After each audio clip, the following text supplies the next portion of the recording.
Hello, folks. Welcome. It's NB Geeks. Let's talk 10 Forward Roundtable. Today, we're talking about the passing of another iconic actor.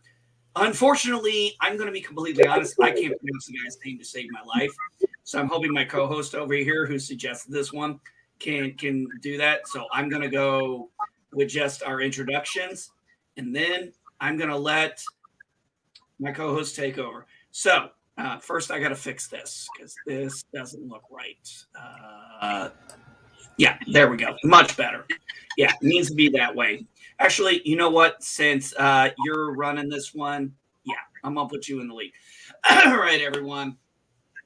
Let me introduce you to my two wonderful co-hosts.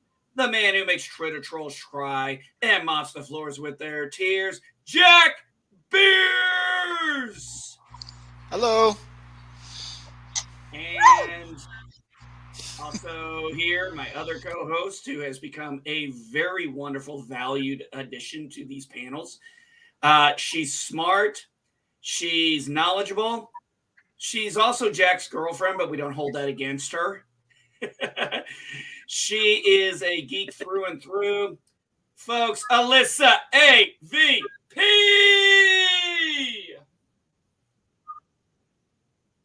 Hey, everybody. So I hope everybody had a great weekend. I know I did. All right, Alicia. This was one you wanted to do, so let's go ahead and tell everybody what we're talking about today. So today we are talking about Sidney Poitier. So some of you may have heard of him, some of you may not have heard of him. So he is a classic actor who is typically from the 60s, and he was from the Bahamas originally. So he has this very distinctive voice when you hear his voice talk, where you hear it almost automatically. Is definitely from the islands when you hear it. So Sidney Poitier was from the Bahamas, but here's the thing that's interesting. He was actually born in Miami. So he was born prematurely, 2 months early, and because he was born 2 months early, he was given automatic citizenship here in the United States in Miami. So he's technically a U.S. citizen. So, he had dual citizenship. Correct. Mm-hmm. Yeah. That's interesting.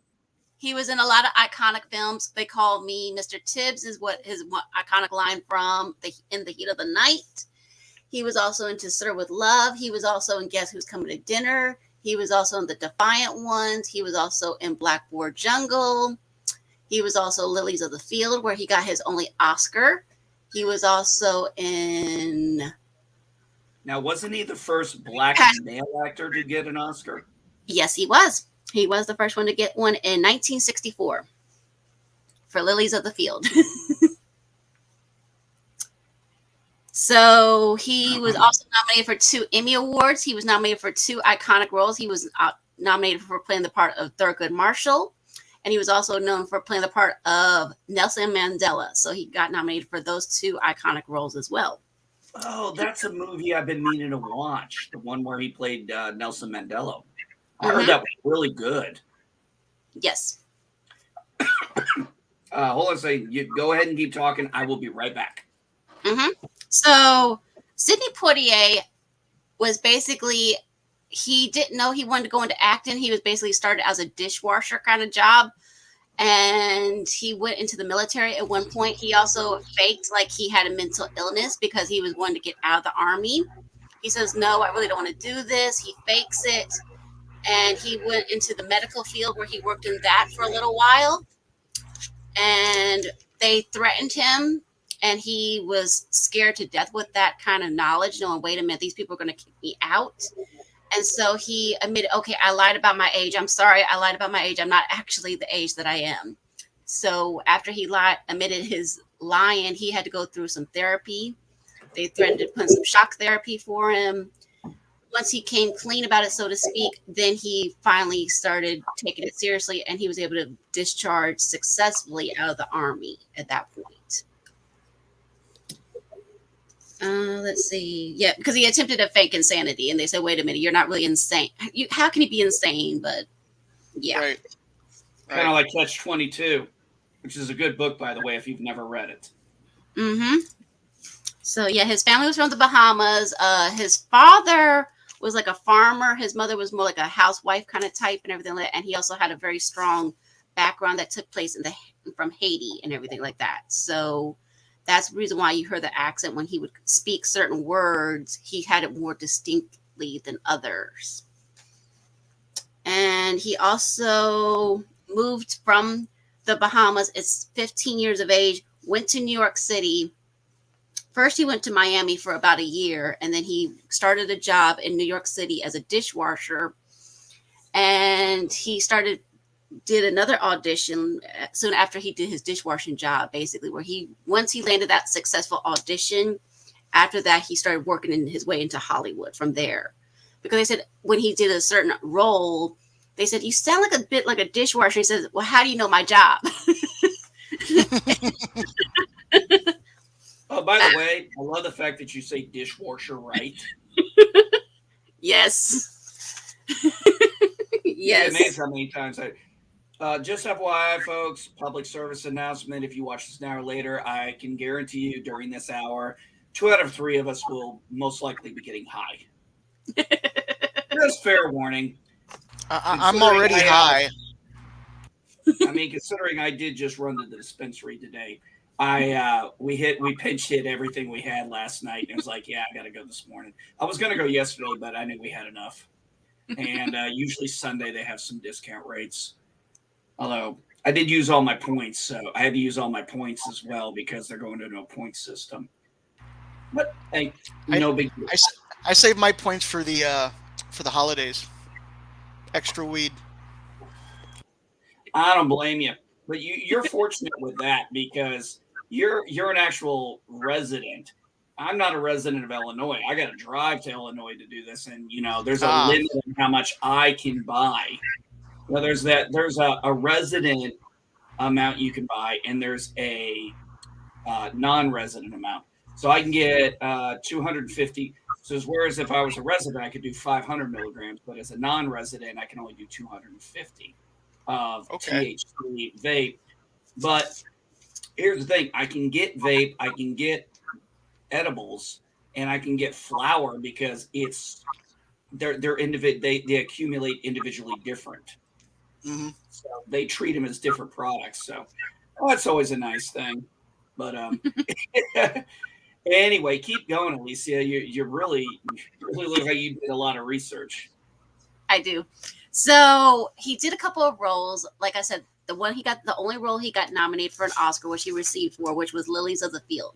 So in that role, he plays this carpenter who's out of work, Homer Simpson, basically. Sorry, Homer Smith, not Simpson. Sorry, Smith. Homer Smith. So basically, he's assigned by these German nuns who don't speak hardly any English to make their chapel. Because they said, oh, he's like, I need work. Can you help me? Can you give me shelter? Because where he was, it was raining, pouring down rain. And they says, oh, you build the chapel. I'm just here to get food, lady. Basically, he tells her. And she's like, no, you build a chapel. So in the course of that movie, basically, it's his journey where he has to build the chapel for these German-speaking nuns. And he tries to teach them English. Because he tries to tell them, I stands up. And then it's so funny hearing these women speak with this German accent, saying, I stands up, I sits down. It's too funny. It is too funny. Well, the way you're making it sound, did he have a Southern accent? Yes. Okay, now, yeah, see, that's where I was thinking the way you were saying it. As somebody who lived a lot of my life in the South, yes. And has one of those kind of accents in some ways because I'm Southern Illinoisan. Germans speaking with an English Southern, with an American Southern accent style. Yeah, because that's exactly what I was thinking right there when you said that. Exactly. That's why it's so funny when you hear them. They say, "I stands up, I sits down." It's too funny. All they're doing with this German accent, but I'm not trying to be offensive, folks, but that's the way they sounded. That's actually how they sound in this movie. I mean, that chapel was actually built for that movie, but you would think, okay, this chapel's going to stand forever. No. After that movie was made, they tore down this brick chapel that they had made and everything, and it never existed after this movie. That was one of the crazy things they did with Goonies. They built that big ass ship and nobody wanted it. Could you imagine if that ship was still around now? That'd be a fucking tourist attraction. And that chapel, Put it in Pirates of the Caribbean. would have been, it would have been,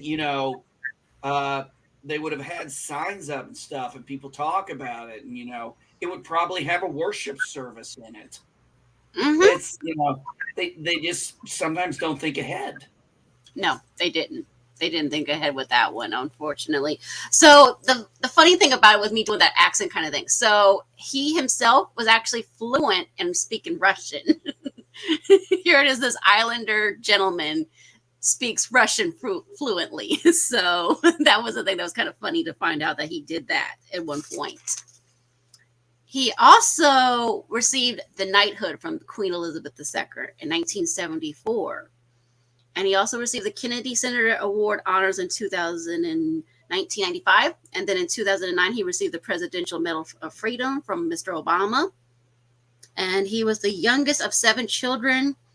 So, like I said, here it is. This simple, humble dishwasher came such a long way. He was married twice. He has 6 children. One of his children is named after him. If you ever look at Sidney Poitier, his is with an I. His daughter is with a Y. That's how you can tell the difference between the two. So if you ever see a second Sidney Poitier, that is his daughter. She is the one that's named after him. Didn't one of his children pass away before him? I don't think so. If they did, it might have been one of his children, if I believe. Yeah, I thought maybe I saw that, but I could have. I was trying to do my research. I know 2 movies with him that I've seen. Obviously, I've seen In the Heat of the Night. Mm-hmm. And the other one I saw was actually with Madam Geek. We were going through classic movies. We were going through phases like classic movies that she had seen that I had never seen. And she picked Guess Who's Coming to Dinner. And I remember that movie Guess Who, which I knew was based off of the Guess Who's Coming to Dinner, but I didn't see the movie at the time. It was one of those, you put on your list. It was one of those you put on your list of movies to eventually watch. Right. And I watched the movie Guess Who. Fucking hated it. I'm sorry, Bernie Mac. Even Bernie Mac couldn't say that True. fucking piece of shit. And Bernie Mac was one of the funniest guys I remember. Guess Who's Coming to Dinner? When we were watching it, I thought, knowing my history as I do, knowing that was fucking groundbreaking. Two main factors that I thought were groundbreaking, to even have the balls to do a movie like that, is one, he's much older than the girl, and he's a black man and she's a white woman. And I mean, yes, you can pretty much tell she's a little ditzy. But she's very comfortable in her skin and, doesn't think her day, as she says, she doesn't see the big deal about dating a Negro. And that's her words. She says Negro a lot, but she doesn't mean it in a derogatory sense. She doesn't see it as a big deal. Mm-hmm. And of course, Sidney's character, he knows he has a pretty good idea of what he's about to get in for. Because like I said, 1, he's black, but 2, he's much older than her. Mm-hmm. I mean, by at least 10 years, I think. Yes, he is. So those are the 2 big things working against him. And the daughter is so, I don't want to say totally ditzy, but seems somewhat oblivious to what this is going to do. Or maybe she just doesn't care. And she's like, I'm going to be happy no matter what. There's so many ways you could actually take that one character and interpret how she's reacting to things or how she views the world. Mm-hmm. Um, and then you have, of course, Sidney's character, and he's very down. I mean, when you think about it, he's a very grounded, down to earth, serious gentleman. He knows the weight. He knows the impact this is going to have. This is kind of a yin and yang relationship when you think about it. But Mm-hmm. they say so. When they say Paula Abdul's song "Opposites Attract," it's. I mean, one of the things that I remember reading, or I heard someone say on a conservative talk radio I listened to, is strong men want strong women. We don't want, but what we want is someone who can complement us, can do the things we can't do. And so we build on each other. We make each other whole. And I think that was, kind of what those two in that relationship really kind of did.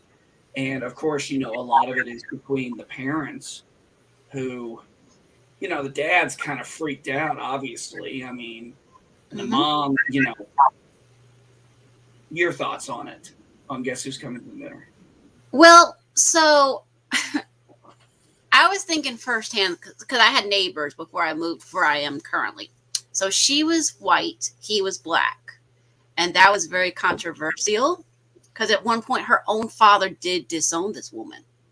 And before he died, her family was begging him, "You need to reconcile with your daughter. You need to reconcile with your daughter." And eventually he did reconcile with his daughter. And unfortunately, that is still an issue to this day, even in 2022, that people see, unfortunately, color. They don't see skin. Like, that was the thing I loved about Sidney Poitier. There's this role that he does to serve with love. He breaks this stereotype, letting these kids know that are raised in lower class England, basically, saying, yes, I'm a black man, but I'm also your teacher, and I'm going to teach you to respect me. And he has to break those barriers because those kids at first really hate him. I mean, one of them throws an open tin can where it cuts his hand. And one of the kids looks and says, "Blimey, it's red." And the girl looks and says, "What were you expecting, Pinhead? Ink?" And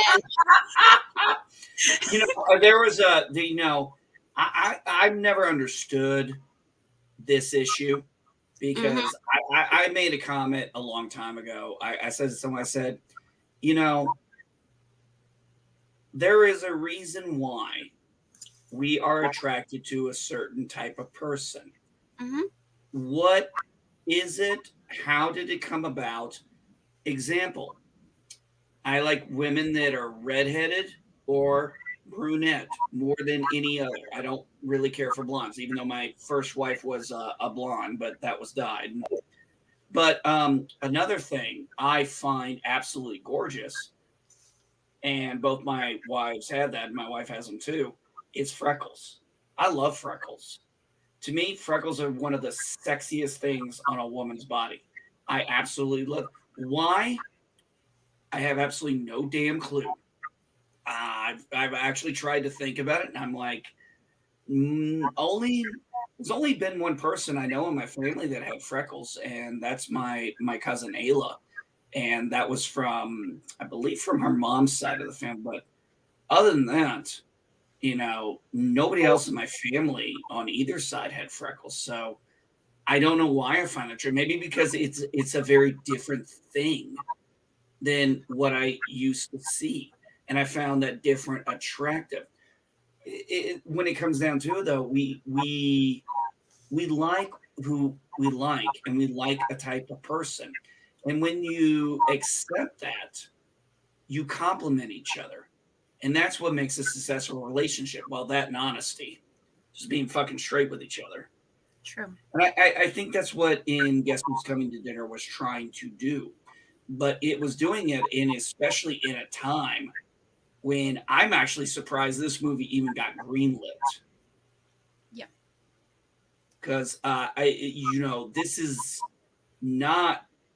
I mean, okay, nowadays this movie would have gotten greenlit easily, Mhm. and it would have probably been bastardized by the woke right now. But they took a very controversial. I mean, I think there were still states that had laws that prevented this. There was. There was Yeah, at least 23 states at that point. There was 37 that approved it, but there was 27 or so that didn't approve it at that point. yeah. So, I mean, I'm pretty damn sure this movie wasn't watched by the Dixiecrats because let's be honest. Of course, they're not going to watch it. They probably threw it. I wouldn't be surprised if they threw a huge fit when they found out about the movie.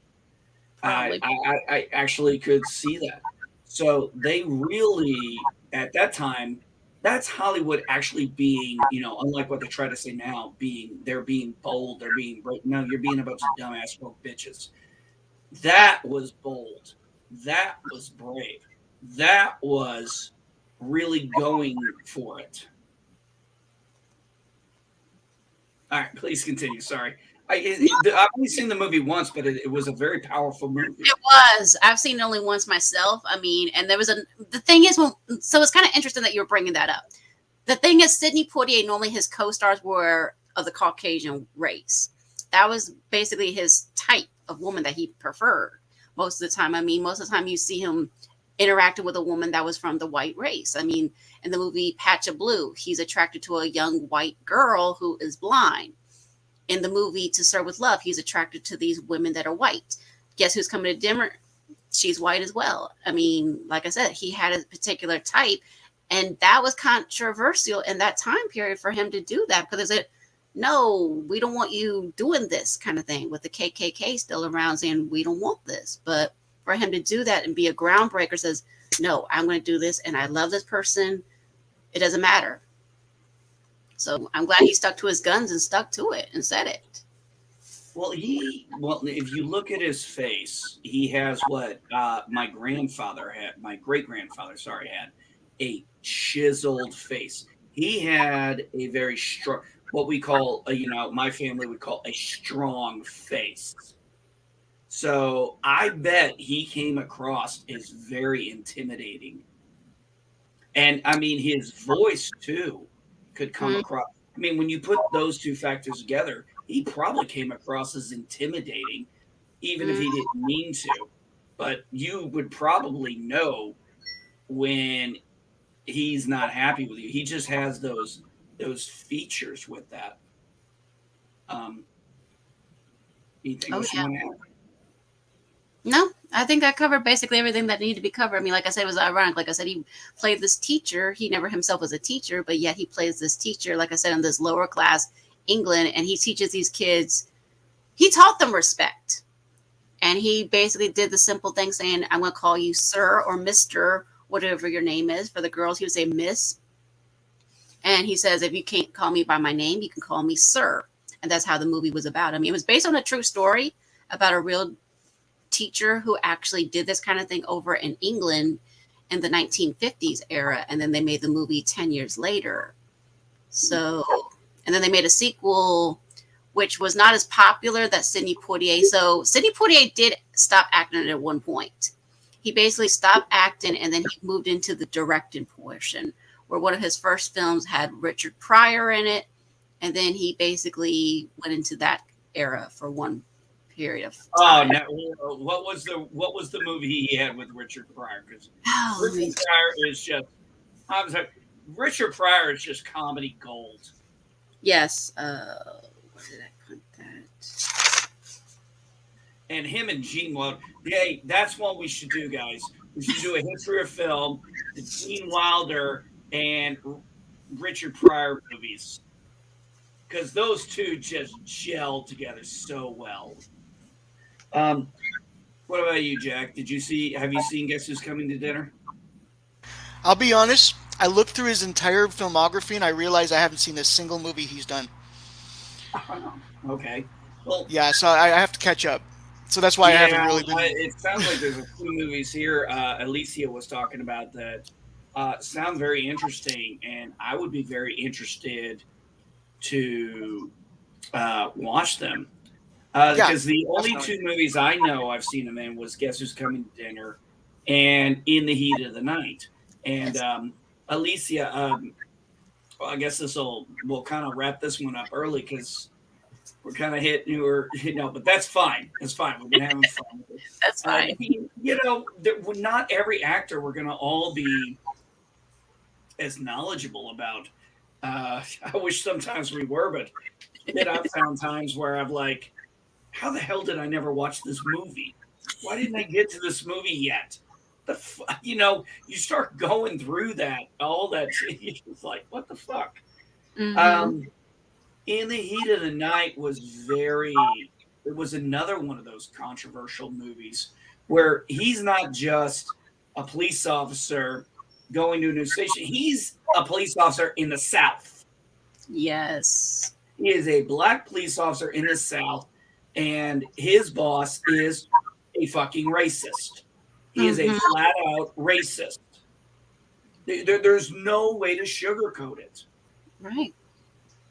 I mean, he is right from the bat, all about disliking this this detective, and he is like, "How much do you make?" And he tells the new man, "How do you make that much money?"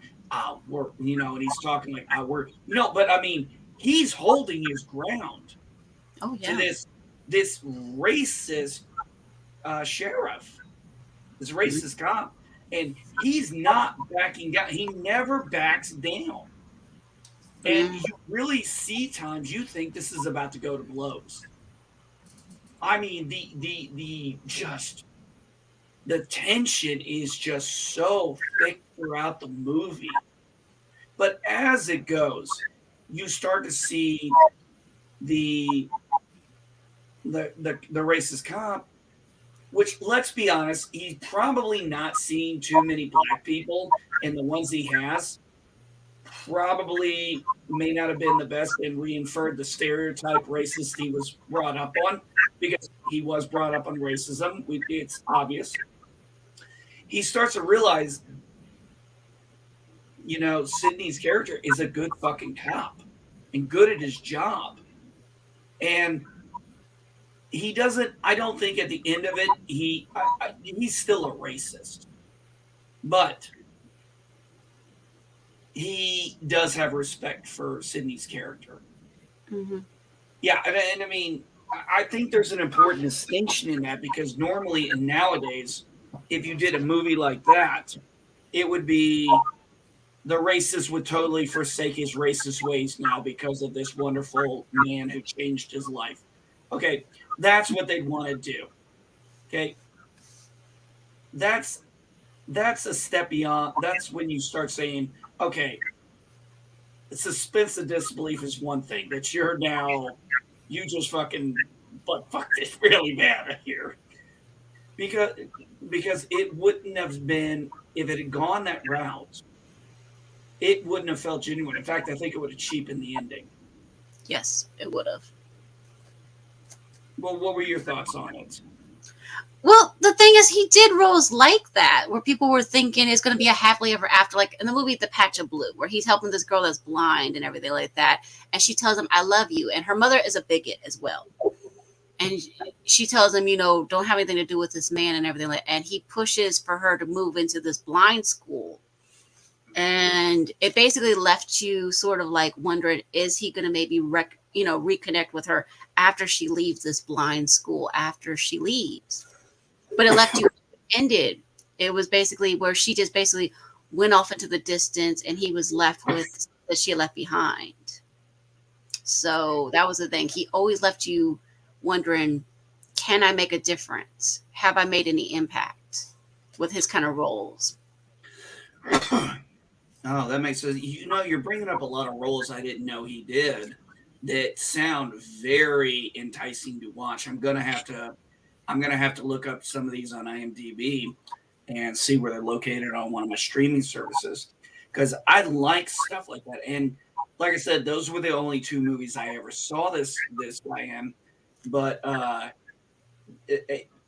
thought they were, as a person who loves movies, I thought they were both exceptionally powerful in actually completely different ways.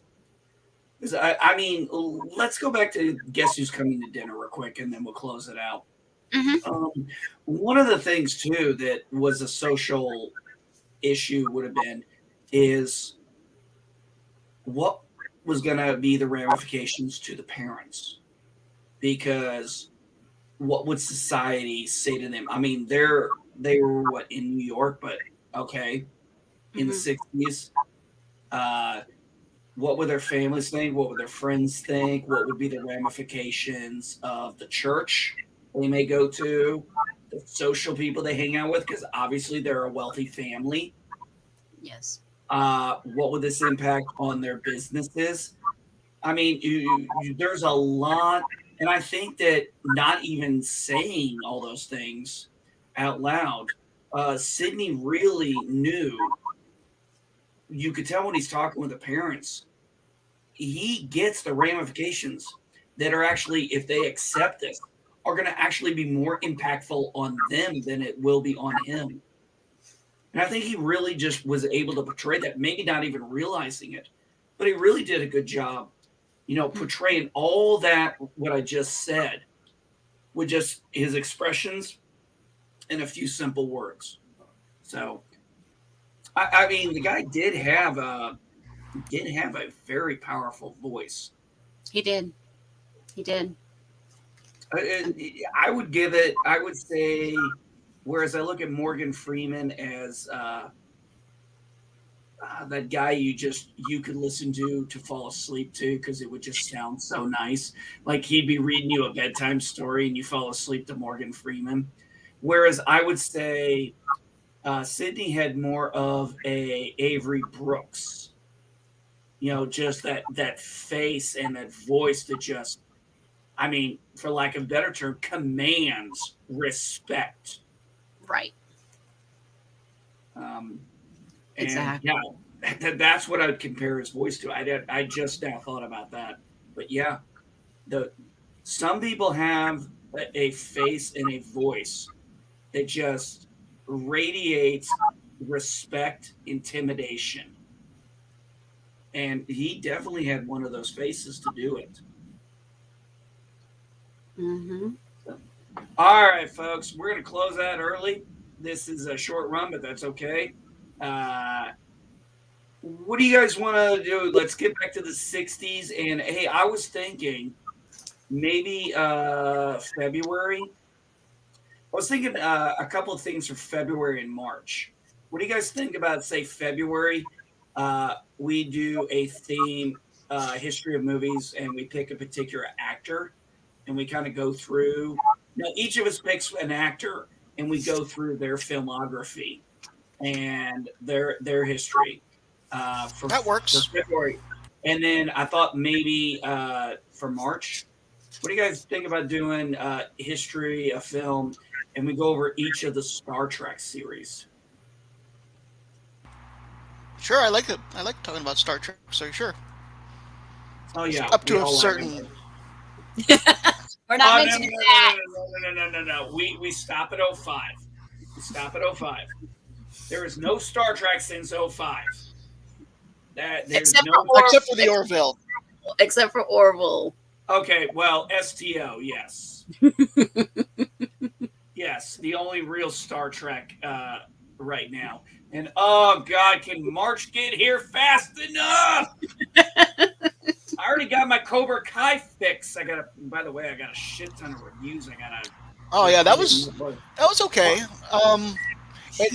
Yeah, it was okay. Like the fourth season, it was all right. Not as good as the third, I think. Eh, I don't know. Right now, I thought it ended on a high note, but yeah, pun intended there. But I'm very excited that we're getting our season 3 finally. It's been I know. 2 years. Hmm. So Seth, it's all riding on you, buddy. I've Please. I've I've subscribed to Hulu specifically for the Orville, and the first thing I did was I clicked the little subscription for the Orville. So next thing I need to do is like speed watch through them. You know how many many times my son's seen the Orville on Hulu right now. I think he's probably watched both seasons 5 or 6 times, and I am not fucking joking. He knows more about the Orville than I do. He knows that. Ah, man. You know the only sad thing is after this they're. What do you think? You know what? We'll talk about that offline. All right, everyone. Have a blessed evening. We're gonna go. We have gotten way off topic now, so we need to go ahead, get out of here. And you guys, we can talk offline about this stuff. All right. Bye, everyone. Peace and long life. Bye.